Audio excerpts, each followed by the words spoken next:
So you need 3 things: time, passion and the spirit of a prophet. సంఖ్యాకాండం 27:18-20. అందుకు యెహోవా మోషేతో ఇట్లనెను, నూను కుమారుడైన యెహోషువ ఆత్మను పొందినవాడు. నీవు అతని తీసుకొని అతని మీద నీ చెయ్యి ఉంచి యాజకుడగు ఎలియాజరు ఎదుటను సర్వ సమాజం ఎదుటను అతని నిలవబెట్టి వారి కన్నుల ఎదుట అతనికి ఆజ్ఞ ఇమ్ము. ఇశ్రాయేలుల సర్వ సమాజము అతని మాట వినున్నట్లు అతని మీద నీ ఘనతలో కొంత ఉంచుము. ఘనతకు ముందు యెహోషువకి దేవునితో సహవాసం వచ్చి ముందు ఏముంది? అతనిలో ఆత్మ అనండి. He got the spirit. మోషేలాగా నాయకత్వపు ఆత్మ దేవునితో సహవాసం చేస్తే వచ్చిన ఆత్మ అతనిలో ఉంది కనుక మోషే ఘనత అతనికి వచ్చింది. Number 1 is connection with God. Number 2, యెహోషువ ఎవరిని కనపరిచాడు? మోషేని. He respected Moses. దేవుడి నుంచి సహవాసం ఉన్నారు. అబ్రహాం ఉన్నాడు. అబ్రహాం ఆశీర్వాదం ఎలా వచ్చింది అబ్రహాంకి? ఎవరు ఆశీర్వదించారు?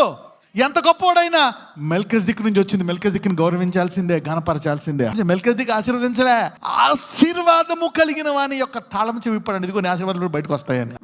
7:6. వారితో సంబంధించిన వంశావళి లేనివాడైన మెల్కిసెదెకు అబ్రహాము నొద్ద 10 వంతు పుచ్చుకొని వాగ్దానములు పొందిన వారిని ఆశీర్వదించెను. కొత్త నిబంధనలో ఇది లేదు అంటారు.